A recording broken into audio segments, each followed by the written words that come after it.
அண்ணா பல்கலைக்கழக தேர்வு கட்டண உயர்வு நிறுத்தி வைக்கப்பட்டுள்ளதாக உயர்கல்வித்துறை அமைச்சர் பொன்முடி தெரிவித்துள்ளார். இந்த ஆண்டு மட்டுமல்ல, அடுத்த ஆண்டும் கட்டண உயர்வு இருக்காது என்றும் அவர் உறுதிபட கூறியுள்ளார். இந்த கட்டண உயர்வு என்பது இப்பொழுது இந்த பல்கலைக்கழகத்திலே படிக்கிற ஒரு சில மாணவர்கள் இந்த கட்டண உயர்வால் நாங்கள் எல்லாம் கிராமப்புறங்களில் இருந்து வந்திருக்கிறோம், ஏழை மாணவர்களாக இருக்கிறோம். ஆக எங்களுக்கு இந்த தேர்வு கட்டணம் என்பது 50%, அதுவும் முதல்ல 150லேருந்து 225, மொத்தம் அவங்க கிட்டத்தட்ட 8-9 பாடங்கள் எழுத வேண்டி இருக்கிற காரணத்தினால் 500-600 ரூபாய்க்கு மேல் அவர்களுக்கு இந்த கட்டண உயர்வு அதிகரித்திருக்கிறது. ஆகவே அவர்கள் எல்லோரும் இதை எப்படியாவது இந்த கட்டண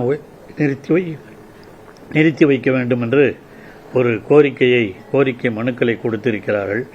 அந்த அடிப்படையிலே நானும் உயர்கல்வித்துறை செயலர் மற்றும் இங்கே இருக்கிற பதிவாளர், தேர்வு கட்டுப்பாட்டாளர் ஆகிய அனைவரோடும் விசாரித்து இந்த தேர்வு கட்டண உயர்வை இந்த ஆண்டு மட்டுமல்ல, இந்த சிண்டிகேட்டிலே நிறைவேற்றப்பட்டிருந்தாலும் அதை சிண்டிகேட்டிலேயே மறுபடியும் மறுபரிசீலனை செய்து அடுத்த சிண்டிகேட்டிலே முதலாக கொண்டு வரப்பட்டு நிறைவேற்றப்படுகிற வரை, ஏன்னா போன வருஷமே என்ன சொல்லியிருந்தோம்னா அடுத்த வருஷத்துலேருந்து வரணும், இப்போ அது கூட சொல்லலை.